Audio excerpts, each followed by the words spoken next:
Olá, estamos começando mais um programa Data Vênia pela Rede TV.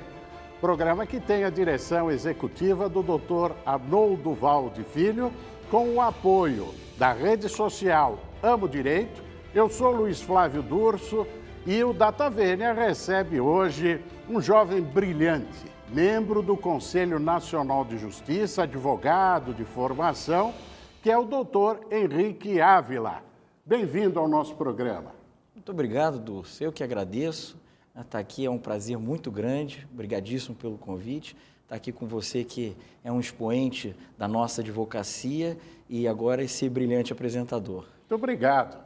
Eu tenho certeza que muitos dos amigos, dos nossos telespectadores e jovens vão aproveitar esse programa para se inspirar. Porque, inclusive, hoje o nosso convidado é o aniversariante. Quantos anos, Henrique? Eu estou fazendo hoje 36 anos. 36 anos. Uma carreira brilhante, nós vamos falar sobre ela, mas eu queria começar o nosso papo, a nossa prosa aqui, perguntando, você nasceu onde? Eu nasci em Volta Redonda, interior do estado do Rio de Janeiro, onde passei toda a minha infância. É cidade que visito com frequência, porque minha família é praticamente toda de lá. Depois me mudei para o Rio de Janeiro, onde fiz a faculdade, na PUC, sou um PUCiano, porque depois da PUC do Rio, onde me graduei, depois de alguns anos de advocacia no Rio de Janeiro, fui estudar na PUC de São Paulo, onde fiz o meu mestrado e estou concluindo meu doutorado. No Rio de Janeiro, lá na sua infância, como é que foi essa infância? Olha... Tem irmãos? Tenho um irmão, um irmão que tem uma personalidade um pouquinho diferente da minha, jogou tênis. Eu também joguei tênis, mas ele era mais talentoso. Então, ele alçou outros voos, fez faculdade nos Estados Unidos, como bolsista de tênis, e hoje mora no Canadá. E eu tive a sorte de não ser bom de tênis, e as circunstâncias, então, me fizeram advogado, que é a profissão da minha paixão.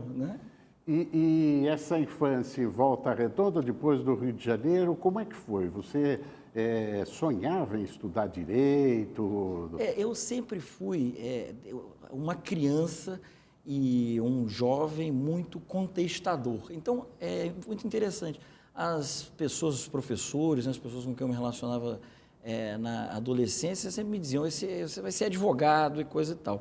E devo reconhecer que desde no segundo grau, eu sempre quis fazer direito, nunca tive aquelas dúvidas que normalmente acometem os jovens na cidade. E quando entrei na faculdade de Direito, logo descobri que realmente dentro da área do direito queria mesmo era advogado. Então eu fui um jovem agitado, contestador e que foi de alguma maneira empurrado naturalmente para o que eu faço hoje. Você sabe que outro dia nós conversávamos com alguns colegas, alguns juízes, membros do Ministério Público e advogados. E nós estávamos exatamente discutindo isso, que às vezes sempre alguém na nossa trajetória diz, acho que ele vai estudar direito, esse é bom para ser advogado.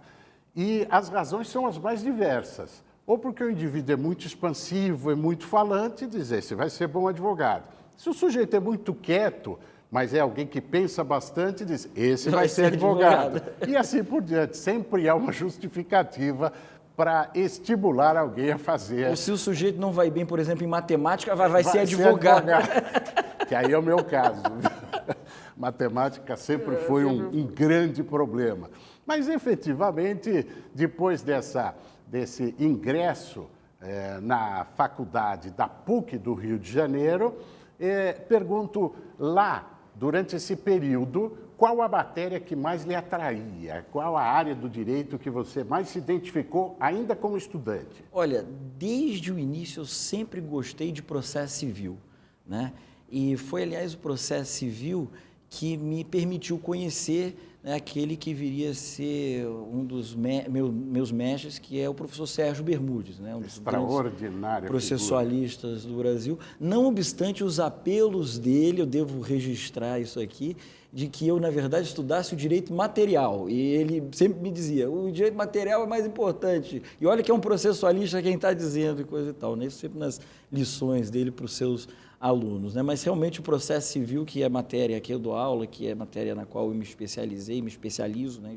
Que estudo todos os dias, é a matéria que eu mais me identifiquei, sem nenhuma dúvida. E política acadêmica? Chegou a ter essa vida acadêmica, atividade de política acadêmica durante a faculdade? Não, durante a faculdade eu não me envolvi com política acadêmica, muito embora, claro, sempre tenha participado dos atos, né, que lá na PUC do Rio era o CAEL, né, o Centro Acadêmico Eduardo Lustosa, que organizava, todos os dirigentes, muito amigos meus, e sempre apoiei, mas nunca me envolvido diretamente com a política acadêmica. Trabalhava durante a faculdade? Sim, sim.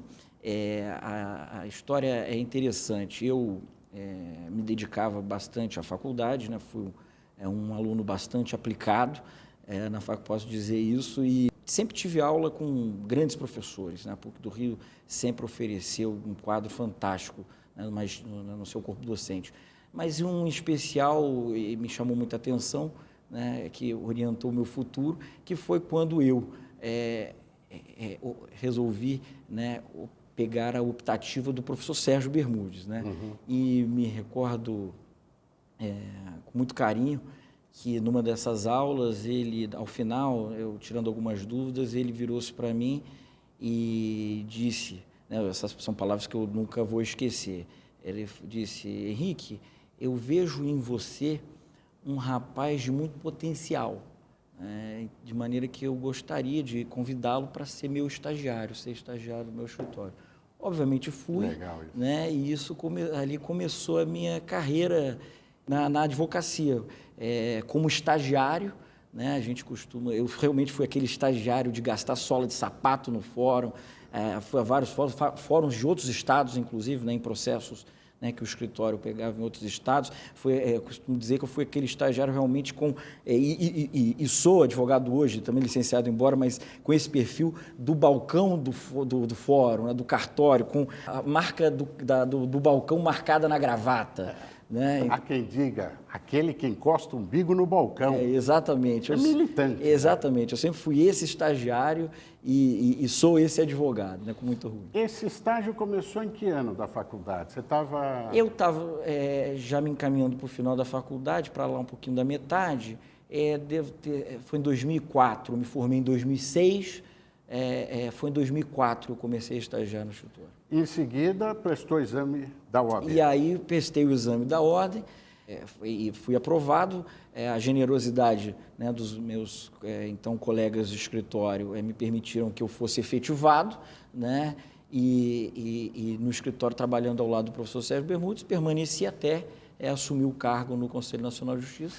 Aliás, deixa eu aproveitar e lhe perguntar, ver a sua opinião, já que trata-se de um integrante do Conselho Nacional de Justiça, portanto, integrante da magistratura brasileira, da cúpula da magistratura brasileira, e, embora a denominação seja conselheiro do Conselho Nacional de Justiça, mas o status, em termos estruturais, é de ministro de Estado. Portanto, a condição do doutor Henrique, nosso convidado, é de ministro de Estado, na cúpula da estrutura do judiciário brasileiro. E eu queria lhe ouvir, como advogado e hoje como integrante do CNJ, sobre o exame de ordem. Porque, vez por outra, nós temos movimentos que contestam o exame da OAB. Na verdade, para quem não é da área, o exame da ordem, ele é obrigatório para todo formado numa faculdade de Direito, bacharel. Para que ele comece a advogar, ele tem que prestar um exame da OAB. O juiz presta o exame para a magistratura, o promotor para o Ministério Público, o delegado de polícia para a sua carreira específica e para advogar, integrar os quadros da Ordem dos Advogados do Brasil, há que ser aprovado no exame da OAB. O detalhe é que não existem vagas pré-determinadas. Se 100% daqueles candidatos, dos bacharéis, prestarem e forem aprovados, os 100% desses bacharéis passam a advogar a partir daquela aprovação, que, na verdade, insisto, verifica se aquele candidato detém o mínimo necessário para ter em suas mãos os valores maiores do cidadão.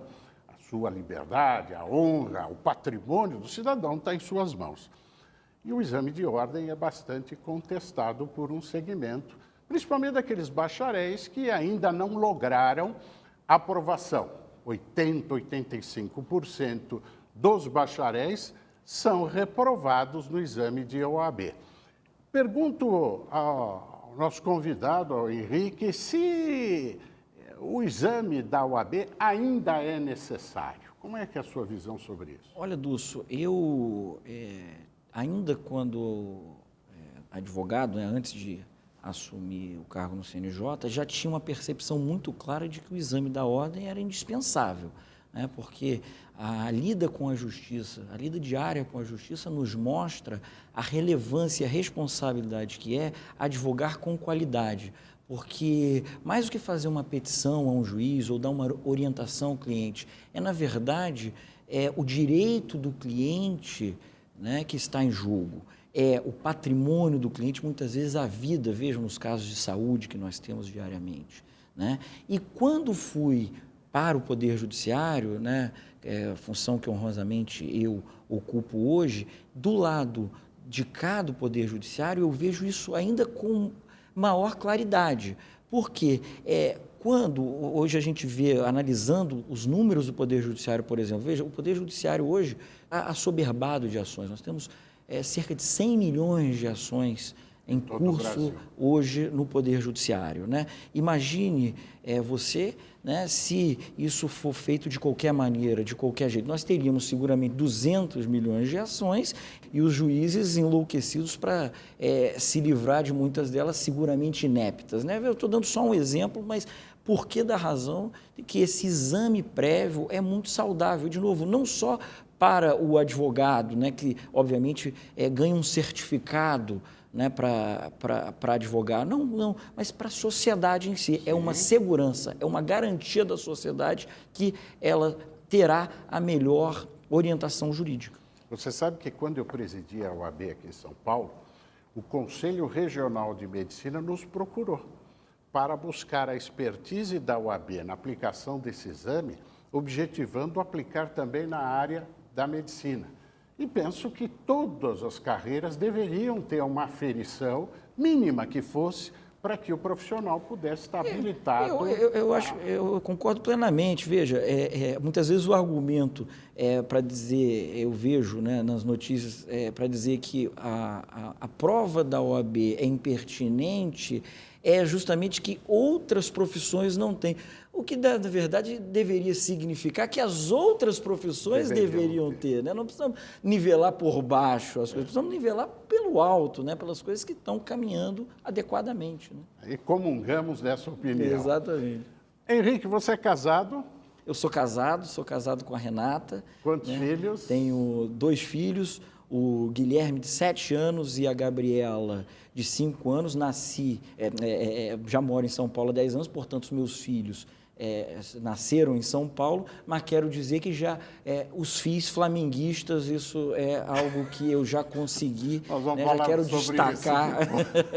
Isso. Eu quero te perguntar também o seguinte, é um sonho seu que os filhos venham para a área jurídica? Olha, obviamente, qualquer coisa que eles escolherem, qualquer coisa que eles optarem, eu vou dar o integral apoio. Mas a gente tem que reconhecer que nós temos um carinho especial pela nossa profissão, de maneira que se os nossos filhos, para quem a gente quer o melhor sempre, né, se vierem para a minha profissão, eu vou achar extremamente positivo. Bom, vamos falar um pouquinho, queria lhe perguntar um pouquinho sobre esta sua tendência, essa sua verdadeira paixão pelo processo. Nós vivemos hoje uma dificuldade muito grande, porque os litígios, os conflitos entre as pessoas até porque o Estado retirou do particular o direito de resolver o problema fazendo justiça com as próprias mãos, é o Estado que decide isso por meio do juiz. O sistema, o instrumento, o mecanismo para se chegar a uma solução, historicamente, sempre foi o processo. Todavia, e faço um parênteses também, que a carga de matérias na faculdade, no que diz respeito ao processo, é muito grande. Processo civil, processo penal, processo do trabalho. Então, efetivamente, nós somos preparados para o processo. Mas, diante da proliferação, o doutor Henrique acabou de falar, nós temos em torno de 100 milhões de processos no Brasil. A estrutura não consegue absorver em tempo adequado e dar as soluções, a prestação jurisdicional a todos que procuram o Poder Judiciário. Nasce, e isto não é um fenômeno brasileiro, é mundial, nasce uma alternativa de solução de conflitos sem o processo. O Brasil começa a absorver isso. Qual é a sua visão sobre os mecanismos alternativos de solução de conflito sem o processo? Muito interessante a sua pergunta, porque eu, embora professor de processo civil, né, isso pode parecer paradoxal, mas não é, eu sou um entusiasta dos meios adequados de solução de controvérsias, né, internacionalmente conhecido como Alternative Dispute Resolutions, porque, nesse caso, esse é o futuro. É por aí que o processo judicial deve ir. O processo judicial hoje é uma ferramenta escassa no Brasil, cara, e deve ser evitada tanto quanto possível. Obviamente, o Poder Judiciário está lá para resguardar os direitos de todos. Mas, se nós pudermos solucionar melhor um problema, um litígio, um conflito social com os meios alternativos de solução de controvérsia, tanto melhor, né? Porque é uma ferramenta mais rápida, mais barata e, por que não dizer, onera muito menos o Estado, que naturalmente tem uma máquina cara, sofisticada para girar. E veja, o presidente do Conselho Nacional de Justiça, o ministro Dias Toffoli, por essa razão, tem dado muita atenção a esses mecanismos, né? Eu, particularmente, faço parte da Comissão de Acesso à Justiça do Conselho Nacional de Justiça, embaixo da qual está essa temática da mediação e da conciliação. O presidente Dias Toffoli instituiu um grupo de trabalho para desenvolver cursos online de mediação e de conciliação para a formação de mediadores e de conciliadores em todo o território nacional, né, que vai desenvolver seguramente o Instituto e vai proporcionar, né, aos advogados ou a quem mais quiser participar, né, dessa forma de solução de conflitos, né, um novo mercado de trabalho. Isso é uma coisa absolutamente interessante, um grupo de trabalho coordenado pelo ministro Marco Aurélio Buzzi, e se tudo der certo, né, até o final desse semestre nós teremos aí resultados muito interessantes para mostrar à sociedade. Ou seja, me parece que esse tema é o tema hoje da moda e que precisa ser investido exatamente para que nós emprestemos tratamentos mais adequados a conflitos e também, como consequência, desafoguemos o Poder Judiciário, que seguramente não pode conviver com isso. A sociedade tem hoje uma sensação correta de morosidade do judiciário, muito embora também preciso que se registre, o juiz brasileiro seja o mais produtivo do mundo. Não há dados de outros juízes no mundo inteiro, de outros juízes que sejam mais produtivos que o juiz brasileiro.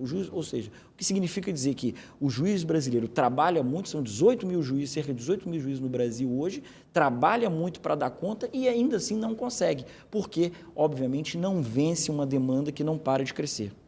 Nessa esteira, acho que vale a pena o registro até para os nossos telespectadores, que isto impacta na cultura brasileira, a cultura do processo, de modo a que os nossos telespectadores, quando tiverem um conflito, uma contenda, uma questão para ser levada à justiça, ao procurar o advogado, troque uma ideia, converse sobre a possibilidade da solução sem o processo, pelos mecanismos alternativos de solução de conflito. E os estudantes de direito invistam um pouquinho de atenção nessa área, porque, como falou o doutor Henrique, é um mercado de trabalho em expansão no Brasil. Agora, existe digamos, um ponto, uma pedra de toque nesse contexto, para mudar a cultura, que é a formação.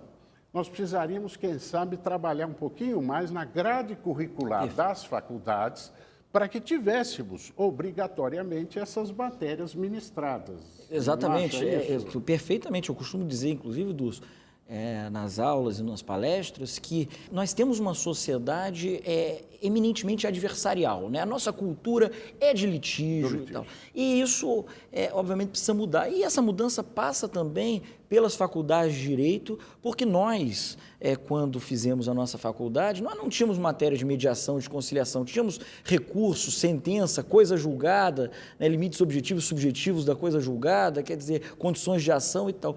Quando, na verdade, parte dessa formação hoje, e as faculdades têm, felizmente, se adaptado a essa nova tendência curricular, deveriam colocar parte desses estudos na mediação e na conciliação, nos meios, na arbitragem, né, que embora não seja um método autocompositivo, é também um método alternativo de solução dos conflitos, que também é muito interessante, quer dizer, que também se presta a esse papel de desafogar eventualmente o Poder Judiciário. Ou seja, as faculdades também precisam colaborar, né, com essa mudança da cultura belicosa, beligerante, adversarial que o nosso país, como um todo, não é uma crítica, é uma constatação que o nosso país tem. E fica uma advertência à população, seja pela arbitragem, seja pela conciliação, pela transação, qualquer forma alternativa da solução do conflito, a presença do advogado é indispensável para que ele possa orientar bem o cidadão sobre seus direitos. Nesse contexto, falando de faculdade, o doutor Henrique é professor. Num dado momento da sua trajetória, atendeu ao chamado para ensinar, para transmitir os seus conhecimentos. Quando é que aconteceu isso na sua vida? Olha, logo na PUC do Rio, eu me interessei pelo magistério e fui ser monitor, né, ainda na graduação, monitor de processo civil. E assim que me formei, passei a dar aulas como professor substituto na própria PUC do Rio.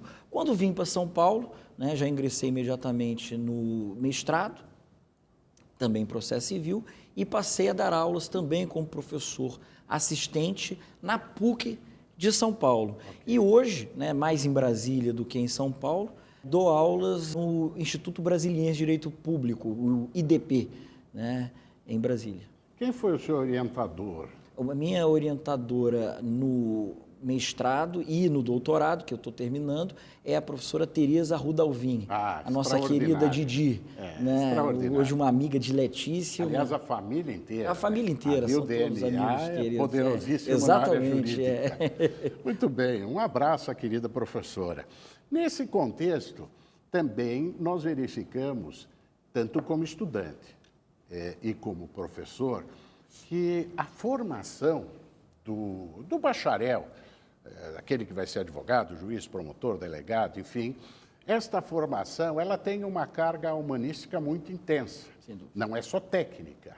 Esta base humanística ela é talhada, aperfeiçoada, instigada para que o profissional possa entender melhor o semelhante. Aliás, tem aquela frase, o homem da rua, de Calamandrei, e entender este homem, este ser humano, entender o semelhante faz parte da formação. Como é que você vê isto hoje, diante do impacto tecnológico? Esse lado humano se perde um pouco na formação, no exercício profissional, ou isto é imutável? Como é que é a sua visão diante desse impacto tecnológico que nós estamos enfrentando na justiça? Perfeito. Olha, eu acho, Dulcio, que a formação humana é muito importante em qualquer circunstância. E creio que o impacto tecnológico, que é absolutamente significativo, não vai mudar isso, porque é necessário, né, como você disse, né, ser o homem da rua, né, o homem da estrada, o homem médio. Preciso pensar, preciso ter empatia, não é, com os semelhantes. Veja, o estágio me foi muito importante, né, na carreira.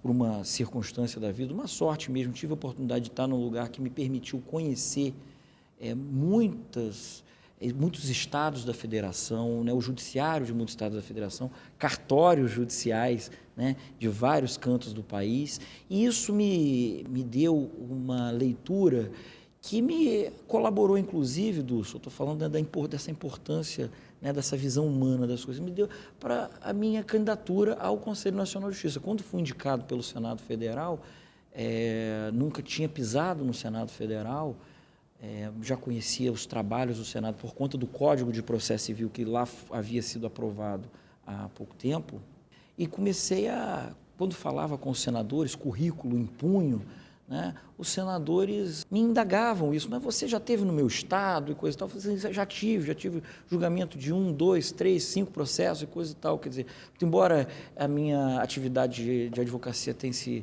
feito preponderantemente no eixo Rio, São Paulo e Brasília, né, seguramente essa experiência em todos os estados me deu uma formação humana, um conhecimento de várias realidades diferentes, muito importante, né? Tanto para a minha carreira como advogado, como agora para o ofício de conselheiro do Conselho Nacional de Justiça, para conhecer o Poder Judiciário como um todo. Do Conselho Nacional de Justiça nós vamos falar daqui a pouquinho, mas antes eu quero instigá-lo a falar um pouquinho sobre a Ordem dos Advogados do Brasil. Muito prazer. Um ilustre colega que integrou os quadros da Ordem, diretivos da Ordem, inclusive na Comissão de Defesa das nossas prerrogativas. Como é que foi sua trajetória na Ordem? Como você inicia? Qual foi essa experiência? Conta um pouco para a gente. Eu nunca concorri, né, a nenhum cargo eletivo na OAB, muito embora tenha sempre acompanhado de perto as atividades da Ordem e participado das atividades da OAB, né? Seja no Rio de Janeiro, onde comecei a minha profissão, seja em São Paulo, onde resido hoje.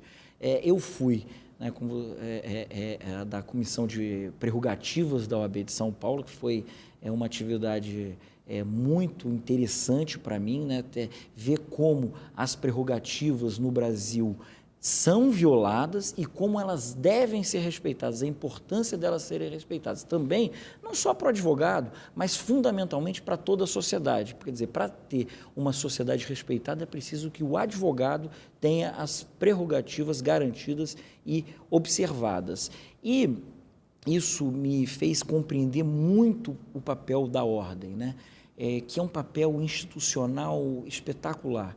E desenvolve esse papel, seja o Conselho Federal da OAB, sejam as seccionais da OAB, as subseções, né, que é exatamente defender as prerrogativas do advogado, que, como disse, em última análise, são as prerrogativas da sociedade, e também defender as instituições, defender o Estado democrático de direito, né, que hoje funciona, né, em tempos seja de crise política, crise institucional, crise econômica, não importa, mas com as instituições funcionando. E a Ordem é um grande vigilante disso, né? Muito diferente, às vezes, até de outro conselho profissional, né? Porque a Ordem tem essa função, inclusive com legitimação, né, para propor ação direta de inconstitucionalidade, quer dizer, com participações excepcionais, inclusive na Constituição, mas se valendo desses instrumentos exatamente para proteger a nossa democracia, a nossa república e as instituições que nós trabalhamos tanto tempo para construir, né? Você sabe que, de vez em quando, eu era questionado como dirigente da Ordem aqui em São Paulo, por que a OAB se mete em tudo? Todo problema que tem, qualquer coisa, a OAB está lá se metendo e tal. E eu dizia o seguinte, a OAB tem atribuições legais no que diz respeito à organização, à disciplina da corporação. Cuida dos advogados, disciplina, tem o Tribunal de Ética, defende e organiza a classe. Todavia, a própria lei estabelece a obrigação da rápida aplicação da justiça, enfim, da defesa da cidadania. É por isso que a OAB se mete em tudo. Tem que se meter porque ali tem questões de cidadania. E nesse contexto de cidadania, nós vamos continuar falando com o nosso convidado. Eu vou pedir um minutinho para nós fazermos um brevíssimo intervalo e já voltamos para falar sobre CNJ e para falar sobre a estrutura da magistratura diante deste momento que o Brasil vive. Fique conosco, até já! Estamos apresentando Data Vênia. Voltamos com o nosso Data Vênia, hoje recebendo o doutor Henrique Ávila, que é membro do Conselho Nacional de Justiça, órgão que integra a magistratura, de cúpula da magistratura brasileira, e é um advogado de uma carreira muito brilhante. Trata-se, insisto, de um jovem talentoso. Serve de exemplo aí para os jovens que estão nos ouvindo nesse Brasil imenso que nós temos. E no contexto da pergunta anterior, falamos bastante de prerrogativas. Vale um esclarecimento. Prerrogativa profissional, várias profissões têm, o juiz tem as suas, o Ministério Público também, mas as prerrogativas dos advogados, e o doutor Henrique insistiu muito, é a defesa da cidadania. Por quê?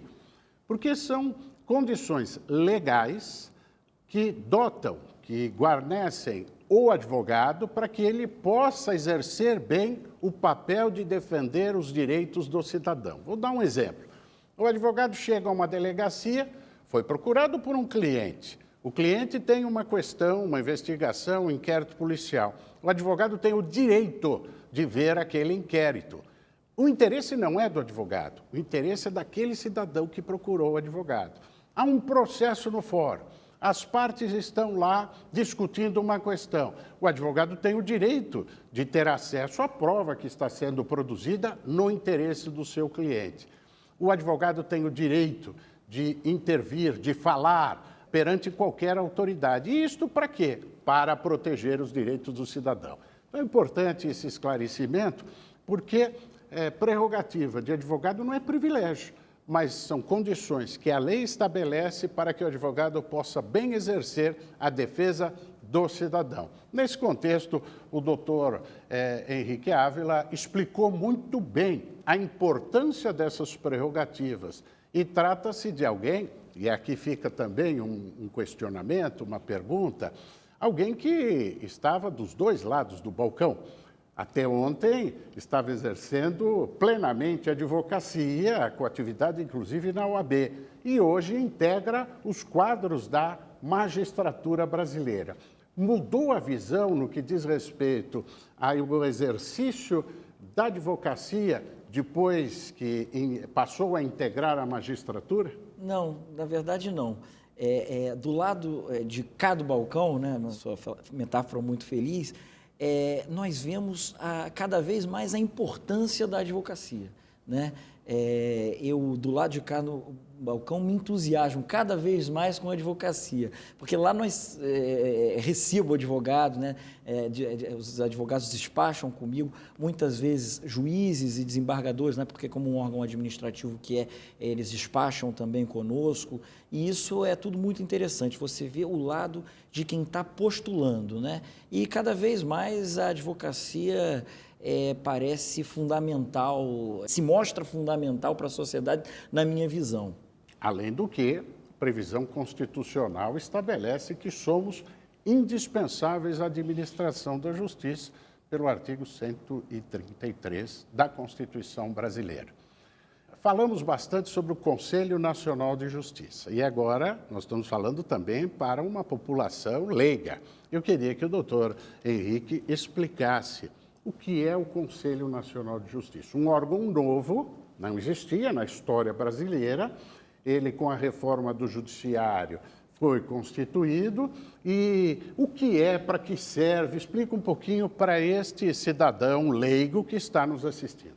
O Conselho Nacional de Justiça, quando foi criado, né, pela Emenda Constitucional 45 de 2004, que você citou, instalado em 2005, ou seja, é um órgão relativamente novo, né, numa república centenária, cerca de 15 anos, quando foi criado, sofreu muitas críticas, né, porque veio com aquela pecha, um controle externo da magistratura. Por que controlar a magistratura? O que querem fazer com a magistratura? Eu, por exemplo, estou na magistratura, num órgão de controle hoje, sendo indicado pelo Congresso Nacional, ou seja, pelo Poder Legislativo. Então, isso tudo gerou muitas dúvidas iniciais. Entretanto, com o passar do tempo, os próprios tribunais viram a relevância do Conselho Nacional de Justiça.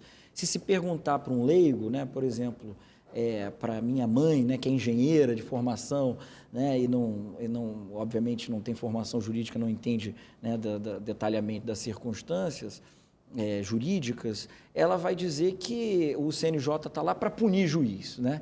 É quando, na verdade, o CNJ também exerce, é uma das suas duas funções preponderantes, né, precípuas, também exerce essa função correcional, né, de trabalhar, de julgar, de avaliar a atividade funcional dos juízes, né, fazer essa visão sobre o cometimento ou não de faltas funcionais e quando é para punir, claro, é para punir, mas essa é um lado que é uma exceção no Conselho, né, muito embora muitíssimo relevante. O outro lado do Conselho Nacional de Justiça é a sua função do planejamento estratégico do Poder Judiciário. Veja, Dulce, o Brasil tem 91 tribunais, né, considerando o Supremo Tribunal Federal. O CNJ hoje realiza o planejamento estratégico, a uniformização das políticas judiciárias de 90 desses tribunais, com exceção, naturalmente, do Supremo Tribunal Federal, que está acima do Conselho Nacional de Justiça. Mas veja, a partir disso, o que fez o Conselho Nacional de Justiça? Imprimiu uma logicidade àquela atividade do Poder Judiciário, porque eram 90 ilhas, né, que não tinham controle, que eram independentes, algumas funcionando muito bem, outras com algumas dificuldades, mas a verdade é que, para o cidadão, de uma maneira geral, uniformizar isso, inclusive para o advogado, é muito saudável. Veja, um legado muitíssimo importante, né, decorrente da presidência do ministro Gilmar Mendes, enquanto presidente do Supremo e do Conselho Nacional de Justiça, foi, por exemplo, a tabela de unificação dos procedimentos. Por quê? Porque na Bahia, por exemplo, um inventário era cadastrado como um procedimento X. No Paraná, um inventário era cadastrado com outro procedimento. Como é que você faz com valores diferentes, etc. Como é que você faz uma estatística? Como é que você consegue organizar uma sociedade com essa disparidade de tratamentos para coisas que são similares, se não iguais, não é? Então, veja, todo esse trabalho do Conselho Nacional de Justiça, óbvio, respeitando a independência, inclusive administrativa e orçamentária de cada um desses tribunais, naquilo que é possível unificar, naquilo que é possível uniformizar, o Conselho desenvolve uma função extremamente importante, também, né, de accountability, porque no mundo moderno não há poder nenhum sem controle. Então, esse controle é muito saudável e, embora tenha sido criticado, inclusive por alguns setores da magistratura, legitimamente criticado, né, quando foi criado, com o passar dos tempos, é muito interessante ver que, mesmo esses setores, dizem, olha, é muito importante a existência do CNJ, isso desafoga os tribunais nas suas tarefas, muitas vezes correcionais, que os próprios tribunais não querem enfrentar, têm dificuldade de enfrentar, porque é absolutamente normal, você julgar um par seu é humanamente difícil, uma tarefa complicada. Então, um órgão existindo para isso, sem dúvida alguma, só tem a acrescentar à sociedade. Esclarecendo e reiterando este ponto da posição do CNJ na estrutura do sistema de justiça brasileiro. O ápice do nosso sistema é o Supremo Tribunal Federal, é a Corte Máxima, é a Suprema Corte.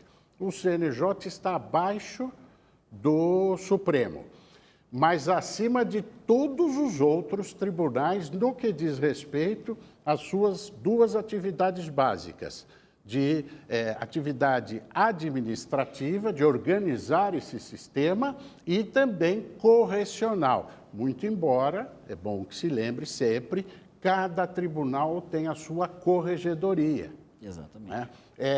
É obrigatório para uma reclamação de um magistrado, por exemplo, para essa reclamação chegar ao CNJ, é obrigatório que esta reclamação seja feita primeiro na corregedoria do tribunal de origem? Não, não. Quando há alguma espécie de problema, né, com algum juiz no Brasil, o Supremo Tribunal Federal já decidiu que a competência da Corregedoria e do CNJ são concorrentes. Perfeito. Ou seja, uma não prejudica a outra, pode correr um processo na Corregedoria local, como também no CNJ, e, além disso, havendo um resultado na Corregedoria local, pode haver uma, que a gente chama de revisão disciplinar, né, que é uma espécie de recurso, embora seja uma ação autônoma de impugnação, mas uma espécie de recurso para o CNJ. E também o CNJ tem a prerrogativa de avocar os processos que estão em curso na corregedoria, se eventualmente perceber alguma dificuldade no processamento daquela ação correcional na localidade.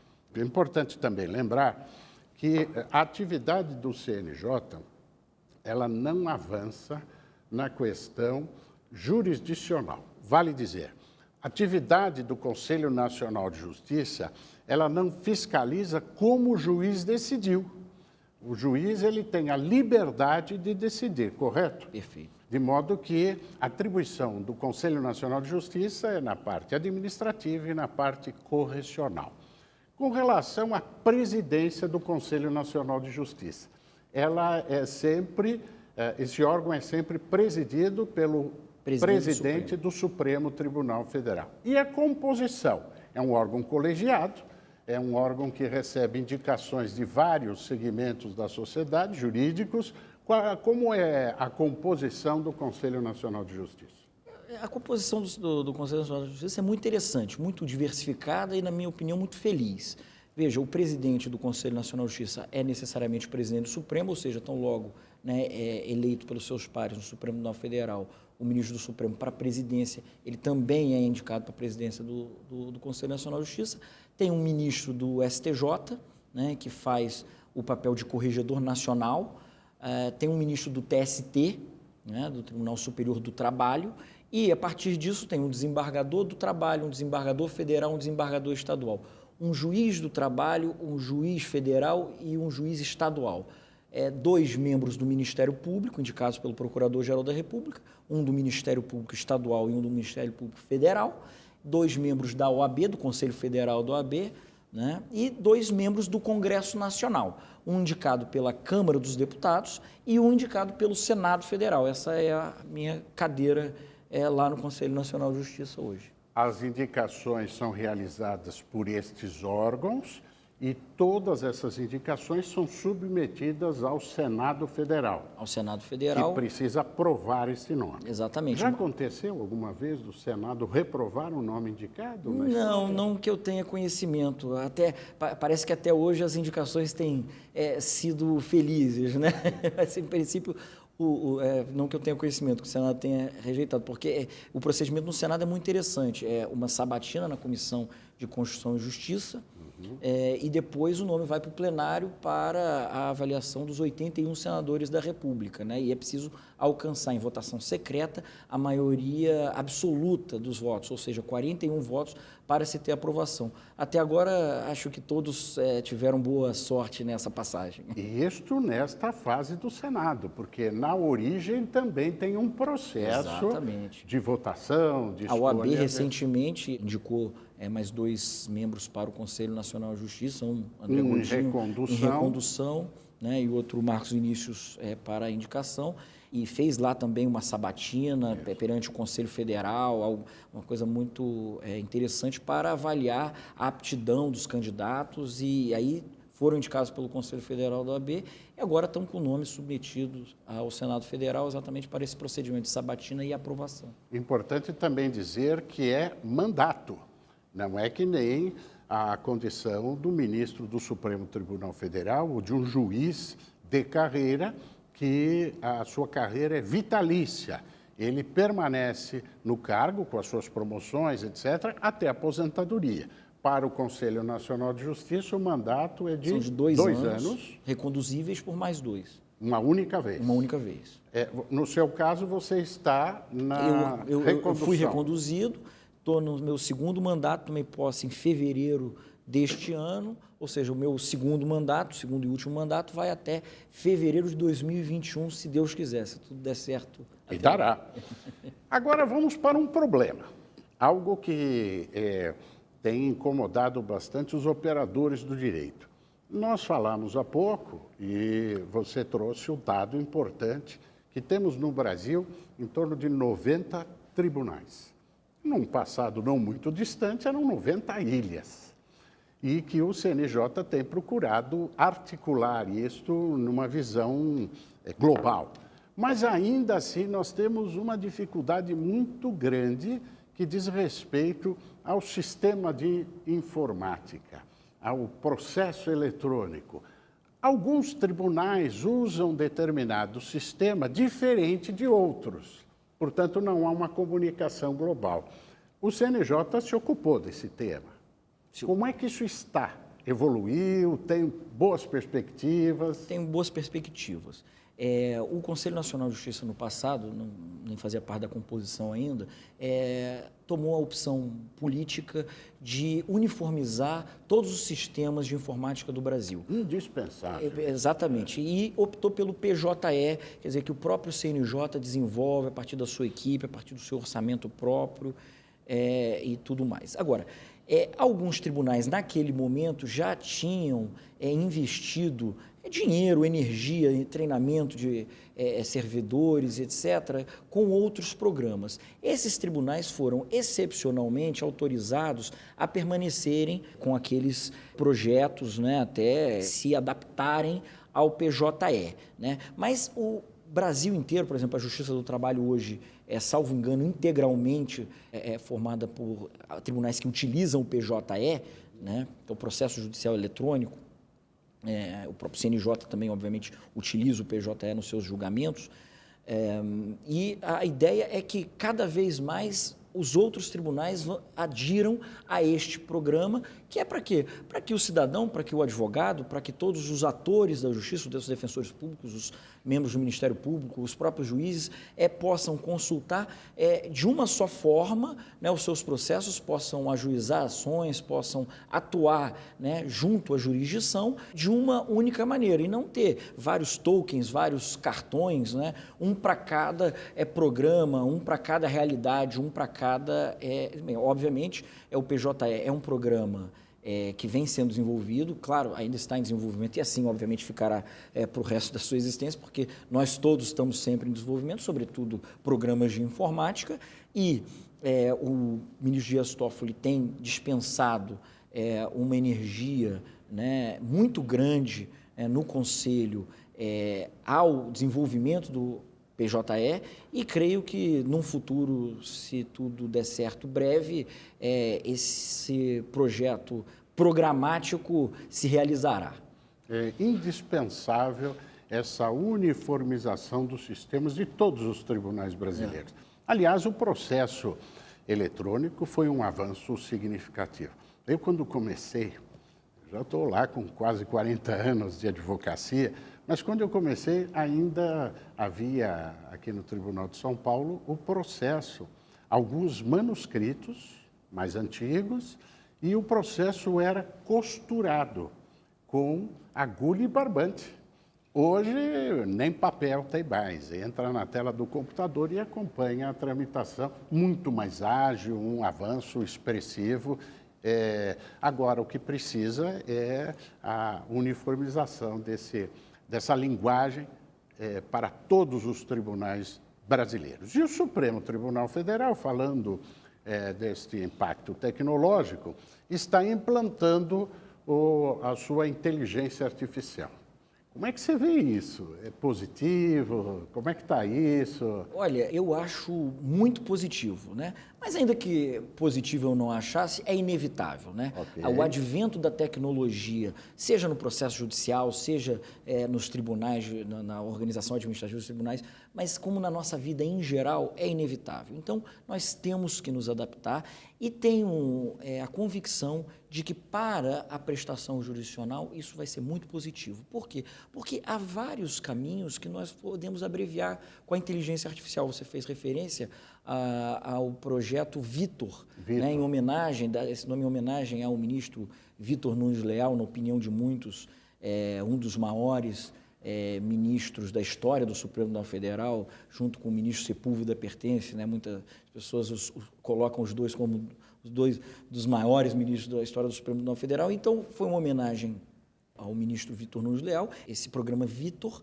que, na verdade, faz uma avaliação hoje da repercussão geral, né, para facilitar o trabalho dos ministros. Quer dizer, naquilo que os ministros teriam que pegar e avaliar do que se tratava, se é que já haviam julgado aquele um processo daquele tipo antes, quer dizer, para aplicar algum precedente a ele e tal. Quer dizer, o Vitor já vem com aquele produto mais ou menos depurado, né, aquele, de certa maneira, pronto para, obviamente que isso é inevitável, para que o juiz da causa avalie e veja se é adequado realmente a conclusão a que chegou o programa da inteligência artificial e aplique ou não ao caso concreto, conforme, naturalmente, a sua conveniência. Mas, sem dúvida, essa facilitação, nós só temos a ganhar com ela, né? Porque nós vamos poupar tempo num processo, Durso, que dura 10 anos, 15 anos. Quanto tempo não perdemos nesse meio tempo com juntada de petição, né? Como o exemplo que você deu, no barbante e coisa e tal. Quer dizer, o processo eletrônico veio para facilitar isso tudo e vamos passar a perder tempo só com aquilo que é relevante, né? Que é a sustentação do advogado, né? As defesas do advogado e a avaliação do processo pelo juiz. Quer dizer, que são essas atividades humanas que são indispensáveis e que serão, né, indispensáveis para toda a nossa existência. Você me fez lembrar do ex-presidente, meu padrinho político, Rubens Aprobato Machado, ex-presidente da OAB Nacional. Ele dava um exemplo, ele pegava uma folha de papel e dizia assim: quanto tempo demora para esta folha daqui chegar aí? Aí diziam 1 segundo, ele dizia, na justiça demora 1 mês. Esse impacto tecnológico faz com que isso volte à realidade de 1 segundo. E, efetivamente, é inevitável, como o doutor Henrique acabou de nos colocar. Agora, eu quero uma pergunta que eu sei a resposta, mas quem muitas vezes vê uma composição tão heterogênea como do Conselho Nacional de Justiça, pode pensar assim: bom, os advogados pensam de um jeito, o juiz pensa de outro, o promotor pensa de outro, o procurador pensa de outro. Como é que esta convivência destas experiências de cada carreira num colegiado, como é que isso se dá? Como é que você sentiu? Foi difícil? Foi tranquilo? Como é que é esse dia a dia do trabalho com essas figuras que vêm de carreiras diversas, portanto, um órgão composto com pessoas heterogêneas na sua origem? Olha, Dulce, é simples, nós caminhamos muito bem e talvez essa heterogeneidade da formação do CNJ seja a sua principal característica, né? Porque, veja, eu costumo dizer que o CNJ não é um órgão para tutelar o Poder Judiciário, ele é um órgão para tutelar o sistema de justiça contemplando, além da magistratura, a advocacia, o Ministério Público, a Defensoria Pública, enfim, todos os atores do sistema de justiça, né? Então, todos os problemas que aparecem no CNJ são, muitas vezes, ligados não só à magistratura, mas ligados a todos esses atores, né? Todos têm interesse na solução desses problemas. Então, essa formação diversificada é muito salutar, porque sempre que você tem uma opinião pré-formada, você tem a condição de escutar uma opinião de uma pessoa que foi formada num berço muito diferente do seu. Com uma experiência diferente. Uma experiência absolutamente diversa. E isso é muito interessante, é muito enriquecedor. Veja, eu mesmo posso dar um exemplo. Quando tenho uma questão estamos tratando lá de entrância da magistratura. Claro, eu entendo o que diz a lei, conheço a norma que regula a entrância da magistratura, mas não me custa, como faço sempre, ligar, né, para o juiz de primeiro grau que está compondo e falar o seguinte: você que, mais do que leu também a lei, mas você que viveu isso, vive isso na pele, como isso funciona? E não são raras as vezes, o sujeito diz o seguinte: olha, Henrique, uma solução por este caminho pode dar um problema danado na carreira inteira. E aí você percebe o quanto a experiência é importante na nossa atividade do dia a dia. Quer dizer, experiência e, obviamente, escutar outras pessoas que têm experiências em outras áreas do conhecimento, né? Por isso que é tão importante o Instituto do Quinto Constitucional. Sem nenhuma dúvida. Um quinto dos tribunais é formado por integrantes da advocacia e do Ministério Público. Nós estamos chegando no finalzinho do nosso programa. Restam 2 minutinhos aí para nós fazermos aquele ping-pong, o bate-bola, que nós denominamos aqui, no caso de um integrante da magistratura, tirando a toga, para conhecermos um pouco mais do nosso convidado. Henrique, você tem um time do coração? Eu sou flamenguista, né? Como a maioria, né? Sabe cozinhar? Não, Dulce, eu cozinhar eu não sei, eu sou daqueles que queima o miojo, né? Sempre que aparece lá em casa um amigo, né, se jactando da sua cozinha, que faz aquele prato ou aquele outro. É uma humilhação. É uma humilhação. E a minha mulher sempre pergunta, olha, ele está vendo, ele cozinha e tal. Eu sempre digo o seguinte, olha, é muito melhor a gente sair para jantar, onde seguramente nós encontraremos um cozinheiro que desempenha essa tarefa muito melhor do que eu. Muito bem. E música? Gosta de música? Qual gênero de música? Eu gosto de música, eu gosto de música, eu gosto de rock, eu gosto de Beatles, né? Mas eu sou um sujeito que acredita que a música ela pode estar sempre associada a um momento das nossas vidas, né? Porque se você está num bom churrasco com seus amigos, um samba é muito bem-vindo, até numa festa você pode colocar um funk também. Eu acho que a depender do momento, né? Para almoçar, por exemplo, em casa, né? Eu costumo colocar um jazz, né? Então, para me tranquilizar um momento de reflexão, às vezes. Mas você toca algum instrumento, não? Não, eu realmente sou... E esporte? Tem algum esporte? Você falou do tênis, continua praticando? O tênis continuo praticando, o futebol, também gosto de futebol, e a academia, né, que hoje é uma moda, eu também procuro me dedicar, obviamente com o tempo escasso, né, que as viagens, morando em São Paulo, trabalhando em Brasília e viajando o Brasil inteiro, né, visitando os tribunais, dando palestras, etc., com alguma dificuldade a gente tenta se dedicar um pouquinho também à nossa saúde, que é muito importante. Muito bem, eu quero agradecer a presença do Dr. Henrique Ávila nesta entrevista extremamente agradável que fizemos aqui no Data Vênia. Data Vênia que traz essa reflexão sobre as personalidades que integram a justiça brasileira e as questões que envolvem esses temas importantes. E eu convido você para que, a exemplo do que tivemos hoje com o Dr. Henrique Ávila, membro do Conselho Nacional de Justiça, com status de ministro na estrutura da Justiça Brasileira, eu convido para que vocês estejam conosco no próximo Data Vênia, daqui 15 dias, com mais um convidado falando sobre esta paixão que é a justiça no Brasil. Até lá!